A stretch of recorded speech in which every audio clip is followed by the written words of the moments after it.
This is a story about my friend, Father Abraham, a Canadian Jesuit priest living and working with the poorest of the poor in northern India. Now, Father A is a remarkable human being who, along with a handful of respected friends, colleagues, and supporters, have worked tirelessly for nearly 50 years to help the poor to help themselves. His organization is called SASAC, which is short for St. Alphonsus Social and Agricultural Center. This organization continues to profoundly change the lives of thousands of people around the world today. My story is somewhat unique, I've been told.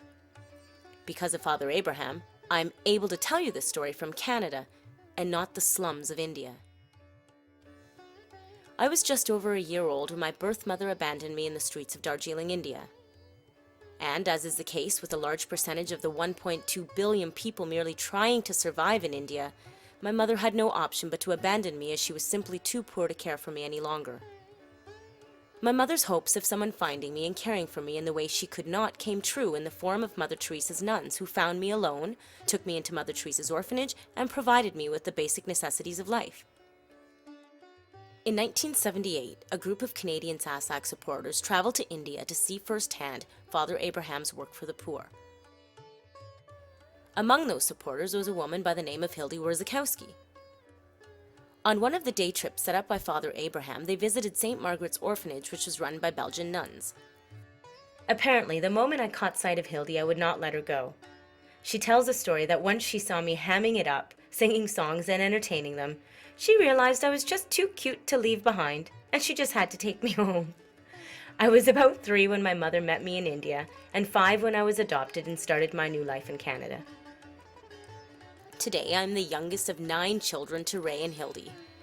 Mum and Dad had 5 children of their own.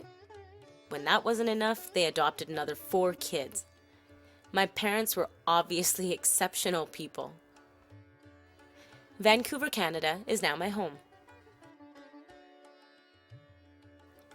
From the moment I was adopted, Father Abraham has been a very special part of my life. I am filled with so much love and gratitude towards him, not only for continuing the chain of events which rescued me from poverty, but also for his dedicating his life to the desperate poor. My birth mother was one of those desperate poor. I am proud to know Father Abe the way I do, and I want everyone to see how vital this work is to humanity. Our film crew in India comprised of myself, our director, Tom Raycove, our writer, Colin Yardley, our director of photography, Chris Wayatt, and our one and only PA, Miss Helen Rhee. Many of the crew were excited about experiencing India for the first time when signing on to this project, but they soon discovered that SASAC was an extremely ingenious idea to combat world poverty. One of the things that made an impression on all of us was how happy all the workers were. Like the kids coming to life with the 4 a.m. cowbell in full song and chatter, heading to the cowsheds for milking in 0-degree temperatures in nothing more than flip-flops. At times it brought me to tears to see how they could just be that happy so early in the morning. I vowed never again to complain if I had to wash the dishes at home. Incidentally, that's a vow I have yet to keep. We have finished our work. Our adventures on location included our director collapsing in mid-shot due to dehydration. We'll get a doctor. Okay. That's right there, Tom. Taking a stab at ya. Meeting an orphan girl named Mingma, who was raised in the wild by monkeys for 8 years. Can you believe that? And discovering that Father Abe, at one time, taught the Dalai Lama's nephews. My family, along with hundreds of supporters across North America, grew up reading Father's monthly newsletters over the years. His newsletters and pictures sent described to us how our support in the form of monthly donations drastically changed the lives of thousands of the poorest of the poor in India. Father Abraham really is loved very greatly from internal, heart of the people in Kurseong. There is no other single person in and around Kurseong and Darjeeling whose help to the poor, whose health for the whose concern for the poor is so visible as Father Abraham's commitment to the poor is. Well, to tell you the truth, I have been involved or I have known Father Abraham for almost 45 years. At least hundreds of thousands of poor people have been affected. That's very obvious. Because right now, even today, he has got about 500 workers. And they are not there just because they are able to do anything. They are because they are the poorest who need the help. And they are not given handouts. They are given a decent job which they can do to their ability. And they earn a very decent living out of not a fancy one, but very good, very decent, and earn it in a decent way. They know we are respected in this place, we are needed in this place, and whatever we are doing is adding to the betterment of the community in this area. So he is very, very highly respected, I would say. He is a Christian, but in that community, you have Christians, Muslims, Hindus, Buddhists, you just name it and they are there. And all living for last 35 years, I know that SOJASI was created. They have been living in great harmony without any problem. So he is a person who is really devoted to mankind. That's what I would say.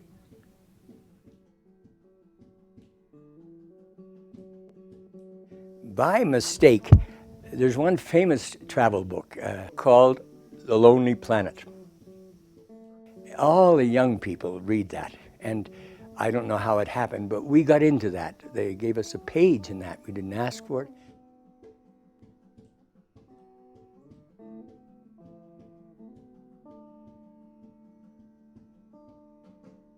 But all SOJASI is doing is, they were growing things.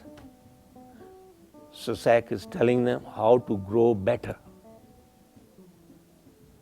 Better means more money, more this in production, and less poverty. In my language, there was a proverb: if you have enough in your stomach, you have no worries.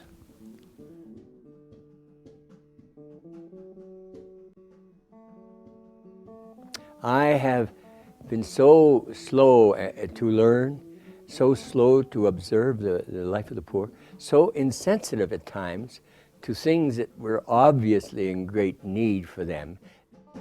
One time I was in my home and a man came in, and he was in a terrible emotional state. And he took about 20 minutes to cool off. And eventually he talked and said, "Father, if I hear my kids say once more, 'I'm hungry,' I will kill them." The poor can't see their own needs, and because of the fact that they accept and are happy with what they have, but they don't realize that as the world is going, you can't have children not getting education, and education costs money, and therefore you have to be more concerned about production and getting more money into the home for your children's sake, if not for your own. If you don't feel the need, they're going to feel the need as soon as they start going to school. It's almost without fail that if visitors who come from Canada or England or America, wherever, if they stay here a little while, you have to be here about a week or 2 weeks or so, that eventually they become very attached to our children. And they realize, as I've always said, that the great tragedy of poverty is the waste of the talents and the intelligence of human beings and what they could contribute to society. And it's a mystery to me why we don't develop the children before we worry about developing dams and all the other things. They usually think of the poor as a problem and a burden, and wouldn't it be nice if we didn't have them? But then when they meet them, they haven't been spoiled by having too much. They're still really rough diamonds, and if we can shape them properly, they'll still remain diamonds and really contribute a terrific amount to their community. This is one thing that's almost universal about the children. that when they leave and go out, they really do become agents of change in their own villages because they've learned a lot, and they know, as I was helped, so I'm going to help others. Right at the moment, the project that we're involved in that I think will help the poor most is the mushroom cultivation. And the reason for that is manifold. First of all, we start always with the market. I mean, there's no sense getting people producing what they can't sell. There seems to be an illimitable market out there. We can't even get out of Kurseong. We're only going to Darjeeling because we want to start developing that market. Then there's an inexhaustible export market, and it's a very exportable thing because once you dry it, there's no problem, it's very light. The reason I say it's most promising for us and the poor is that it can develop a great deal.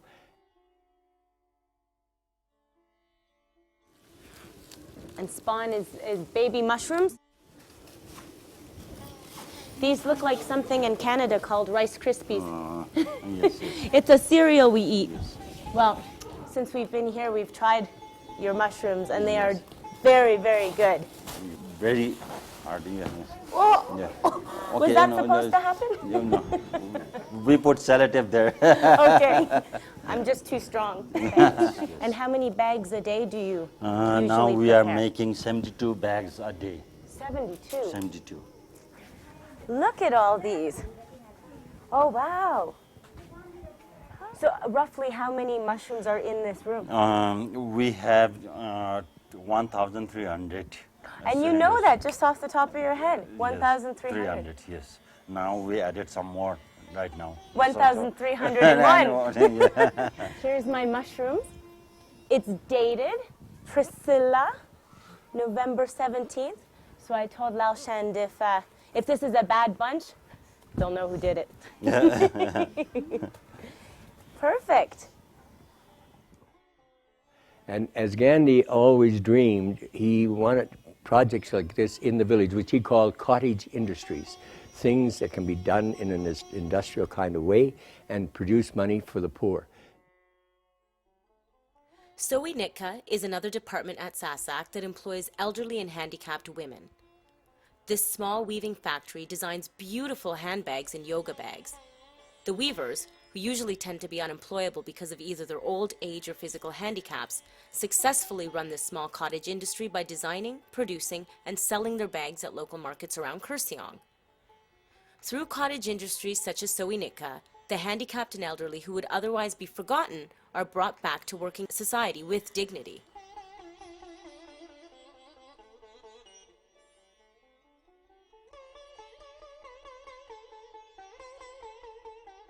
Well, this system of gardening is called square meter vegetable gardening. And we got this idea for this system from a book which was given to Father Abraham by one of his old students. Getting Mel Bartholomew's book was really the beginning of our work in all our gardening, because first of all I had known nothing about it, and secondly the traditional way of gardening here was just not able to produce the amount of harvest or the amount of vegetables that our people needed to have any kind of life. And instead of growing just 5 months of the year, because they couldn't grow traditionally during the monsoon, it's about 4 months because the rain is too heavy. They couldn't grow in the wintertime in the mountains because the frost would wipe out their vegetables. Then they jumped from gardening and getting a crop for 5 months to 12 months. And that alone was a terrific advance. In a square meter bed, where people in other gardening books would tell you grow about 40 carrots, let's say, we grow 400. So you really have multiplied their land 10 times, and land is so scarce for the poor in the hills. And how often do you weed? That's the great thing about this system. Is Weeding is a waste of time. Oh, you don't because weed? If you see, there are no weeds around Yeah, here. actually I do see that. So the plants are grown so thickly that Oh, the like- weeds have no chance of spreading. Spreading, wow. All this, of course, was absolutely new knowledge to me and to all our people, and it was a big discovery. And we got, Mr. Khan and I first had about 10 experimental beds, and we were astounded at the results, and so we knew that this was going to be a treasure for our people. So before she got into square meter vegetable garden, she was growing potatoes and radish. But then the wild boars used to come and destroy everything. So between 2,000 and 3,000 rupees a year from potatoes and radish, and 3,000 rupees a month from square meter vegetable garden.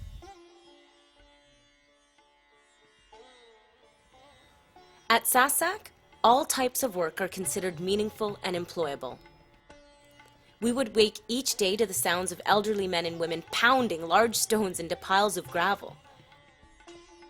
This gravel was then shoveled up by another crew, and water was added to create the cement-like paste needed for the hundreds of hollow blocks made daily to either rebuild homes damaged from the monsoons, to build new homes, or to build schools and hospitals.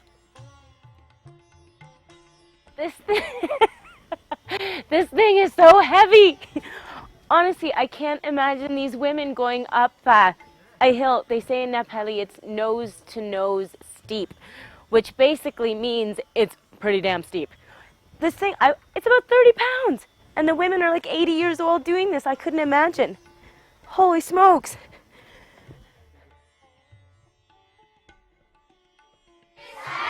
All right, girls ask, boys answer.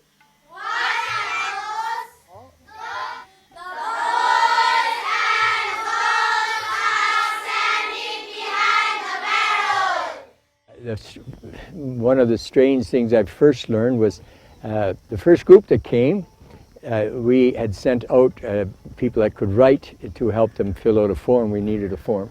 They all had boys. None of them had girls. And when I saw the third fellow, I said, how come you have 4 boys and no girls, and so your friend had 4? Well, he says, if I can't educate my boys, what do you think I'm going to put my girls' names down? So I had to convince them that here we educate girls and boys. So you have to put down. That was a big insight and caused me a lot of trouble later on, because the girls' schools had never had any real poor children there because they didn't get educated, period. So when I tried to send my girls, poor girls, later on to a poor school, they wouldn't take them, or they really wiped them out. So I had to change St. Alphonsus from a boys' school to a boys' and girls' school for the first 5 years. Then they were able to go to other schools. And in India, there's no doubt about it that the women are very, very much second, third-rate citizens. And this is one of the accomplishments that has come through our organization. We've had both boys and girls in our work in the poultry and that. And they realize that we're equals. I mean, one is not treated as higher or lower than the others. And that is a very necessary thing in India. And as a matter of fact, I mean, most of the farm work in the hills is done by women. And most of the problems are solved by women. And yet they're not having the say in the society, the authority and the power to do what they really feel is like, because they certainly are still under the obedience, let us say, of their husbands. Everybody's aware of the terrible devastation by floods in West Bengal and Bangladesh.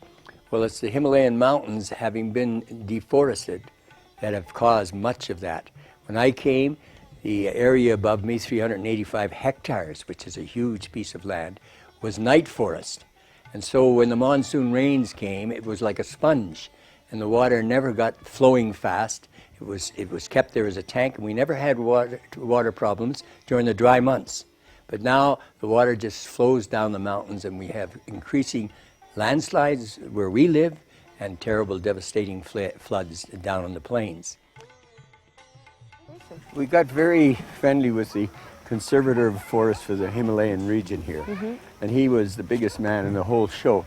And he knew that the government forest department is not doing all the things that it should do. Mm-hmm. So he asked me if I would get my people to plant in that area. So the last 10 years or so, we've been planting about 50,000 trees a year. That's up to 500,000 now, about 500,000. This year and from now on, we're going to plant 100,000. 100,000 trees in 1 year. But yeah, in 1 year, 50,000. But the thing is about it is that, well, I'd like to have it done before I make my departure. And that takes, I never dreamed how many trees there are in the forest. My goodness. Come, I'll show you. Yeah, Where you I'd can love see many of our little saplings now are quite big. See, all those trees. Any trees you see up in this area You've planted. are sasac trees.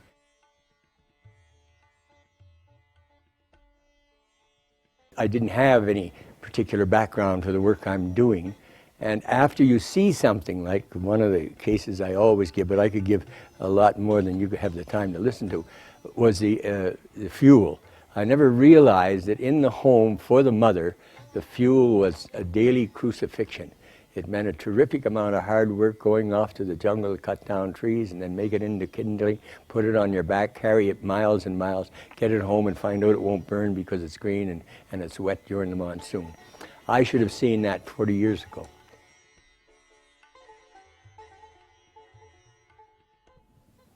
The LPGs are not given out to them. We gave them maybe the stove, but now they take the LPG cylinder from us and keep on giving back a small amount, maybe 10 or 15 rupees every week. When they take their wages out, it is cut. So that fund now can be used for providing LPGs to more and more families, so that in turn they will not cut wood. So the trees that father and sasac has been planting, I think few 100,000, about 1 million, they will be preserved. And our hills need the trees very badly.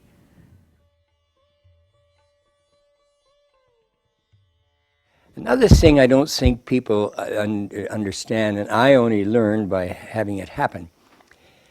Now, how do you explain this fact that the poor who we have been able to give homes to are no longer poor? Somehow or other, it changes their whole mentality. They stop thinking poor. And poverty, in some ways, is mostly in the mind. And when they get a home, they have a real strong motive to work a little harder, to put up curtains, to get a couple of pictures on the wall, and to take care of their home, and put some paint on if it's necessary. So if you go to my first villages, built in 1960, where now the third generation is, you're not giving a gift for one generation, you're giving a gift for generations when you help me build a home. You'll find, you would not believe that those families were destitute when we put them in that village. Now they're very highly educated because the home gave the children a place to study with our loft, and the parents got a little privacy, and the whole atmosphere in the home was changed. And so in some ways, another organization that actually its name is Food for the Poor, but they discovered that psychologically, and even perhaps looking at the whole situation, a home does more to help the poor than food. The home somehow makes them human beings, gives them dignity, and gives them the feeling that I can do it. I'm no longer I can't person, I'm an I can person. And so we do as much as we can in building the homes, knowing that that family now is on the road to absolute self-sufficiency.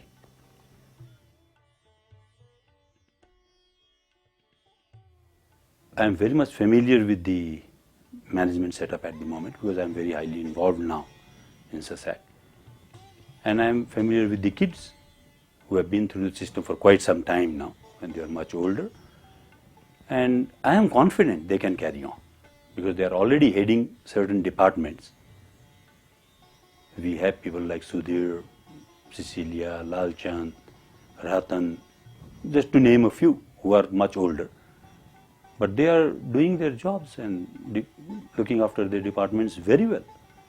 They are fully confident, they know the things what they are doing, and they have been through the system, they have worked in those departments for so long. So I have great hope. But Sudhir, has developed extraordinarily. I mean, he has a lot of talents, and fortunately, at the time, I didn't think it was fortunate, he left us for a while and went off to Calcutta, but he got a great deal of experience there. He was running a manager of agricultural development, but he got involved in computers, and he learned a great deal about them, and that's been of invaluable help to us now. But because he's had sort of our training and plus a little experience of the world, which he didn't find all that enjoyable, he has broadened his vision and his abilities, and he really is a very key man in our organization right now. Yeah, Cecilia, right now, she's sort of the mother of SASAC. She's the oldest oldest person here among the young people, and that is the way it works in our Nepali customs. The older people are in charge, and she is a very stabilizing influence in the whole community. And whenever we're in trouble or we need advice, because she came from a big family herself, she knows very well how to handle family problems. And I think she's one of the ones who has definitely made up her mind, which was a very big decision, that I'm not going to get married, because for a Nepali woman like the women of Israel in the Old Testament, not having a child was not being a woman. You were defined by having a child. And she, I think, has made that sacrifice in her mind and is very happy here working with our community and in charge of the dairy and in charge of the house in general and in charge of the people who are sick that we sent to the hospital. So she has many responsibilities and a very good help for me because I can depend very much on her judgment.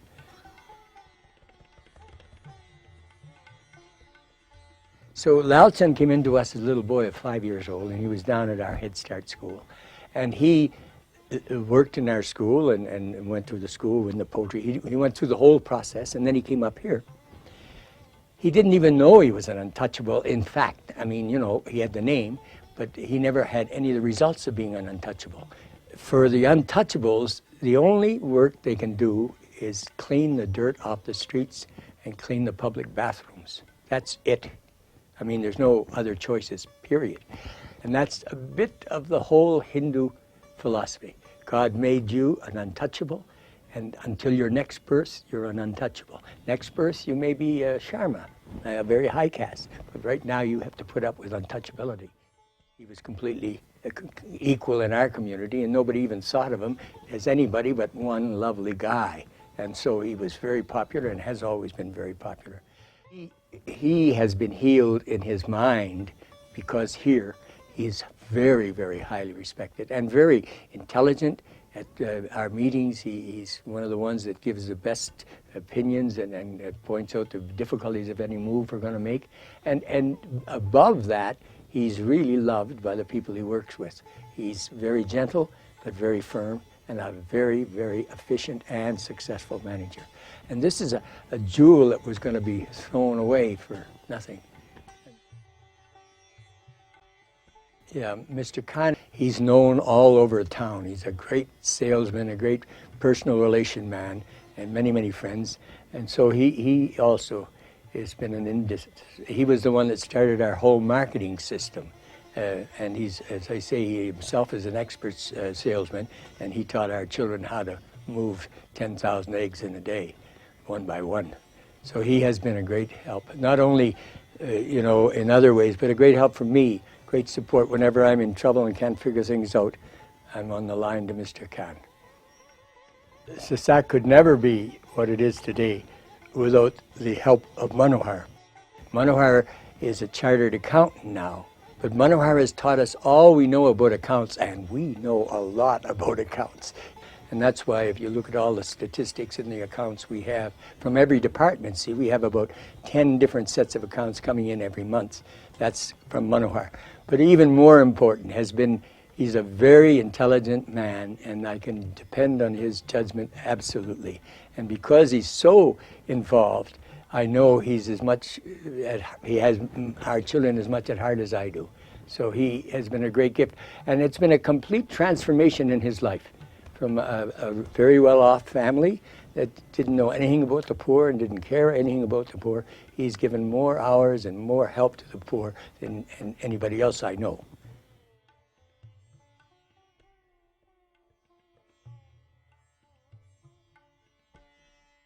certainly the affluent people and the better off people of the world have to understand that the poor can't solve their own problems. They don't have the education, they don't have the ability, they don't have the capital, they don't have the know-how in any way. And so the future of the world depends on the better off and the better educated.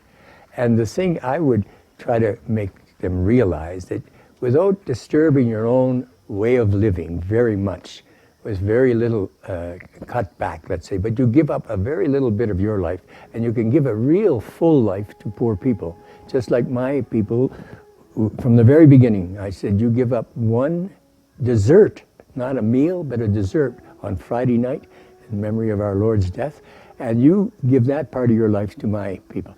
We have built that school that now has 2,000 students in it. It's been educating poor children for 40 years. So that contribution has made a tremendous change in their lives. And this is what the poor, the affluent, should realize. I don't have to drop my own way of living. I don't have to really restrict myself a great deal. But with a little sacrifice and a little sense that these are my brothers and sisters and they need my help, and my help can be given without my doing a tremendous amount of sacrificing, and it'll go on for years and years, because every educated person is going to get his child educated, and it goes down for generations.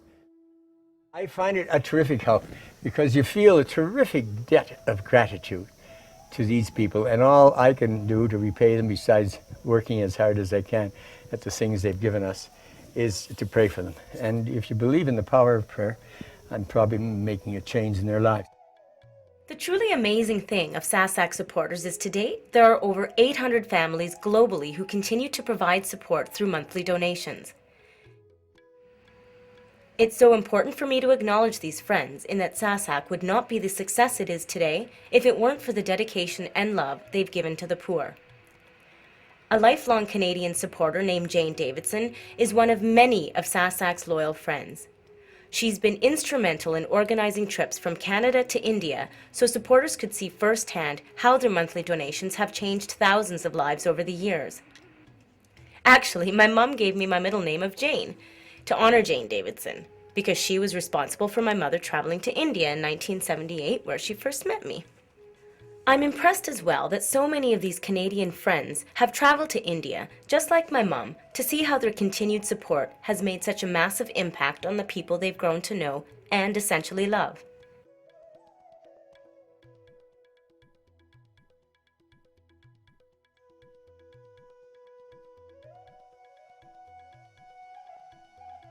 Because all you have to do is come to SASAC, see it once, and you will see the poorest of the kids. Most probably would have stopped to exist if this kind of help was not there. You go there and you see them, you will find that is the happiest bunch of kids there, who are doing their best, going through school, have a purpose in life, a place to come back to. Where would they go otherwise? No home, no parents, no job.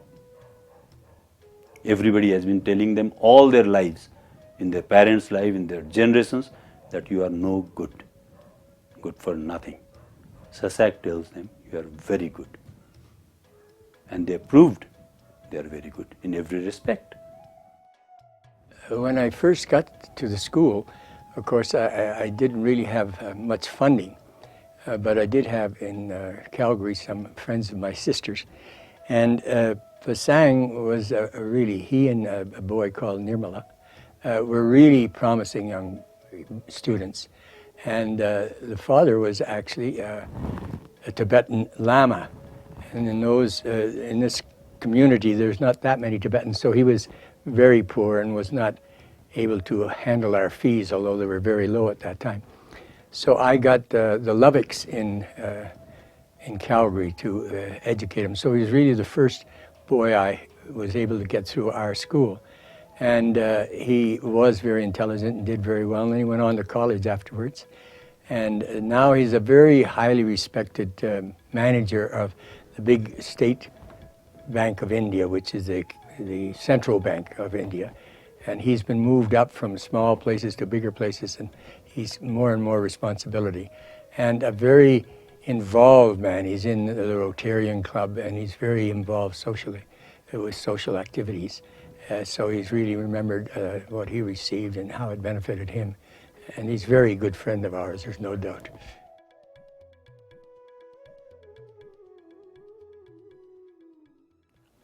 I'm 100% confident that this place will not close down when Father is not around.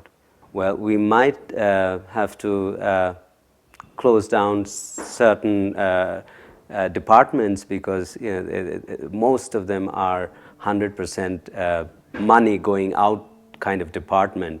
There's no money coming in. So we might have to temporarily shut down those departments until the time the departments which are making money can again take the responsibility of these other departments. So I have no doubt that this place will continue.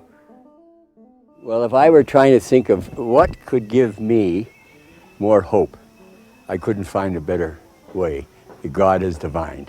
You have really given me terrific hope because, I mean, you're obviously very dedicated to what we're trying to do, and I know you'll be trying to get the kind of young people we need so that my young people can carry on. And I hope that we'll have more and more interchange. They're coming to see us, and it was a great thing for my young people to go to see Canada. We learn a terrific amount from each other. So you are hope givers, which is needed in this very poor world.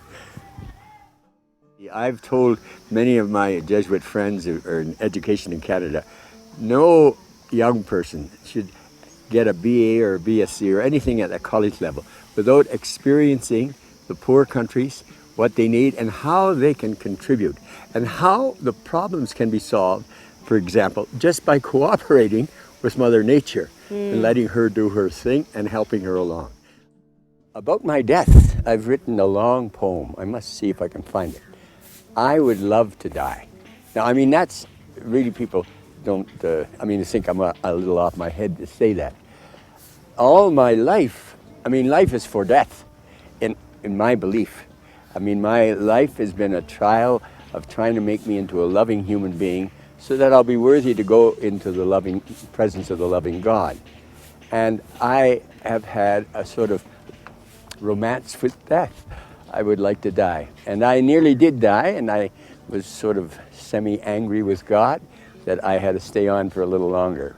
But no, the only thing that really bothers me about death is that I'm going to be leaving my own children and the poor, and I'm not all that sure that there's going to be the kind of help and love given to them that I would like to give.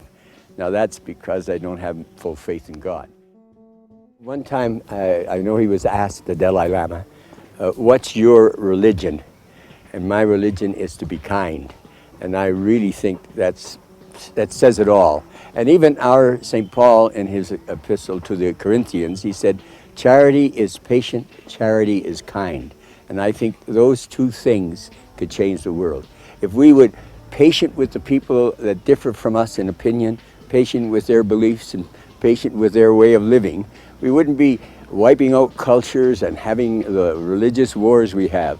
And on top of that, just being kind. It doesn't cost any money to be kind. You don't have to do great, wonderful acts and all that. You just have to be a human being that others approach and say, here's a kind man or here's a kind woman that is going to really listen to me and be kind to me and understanding.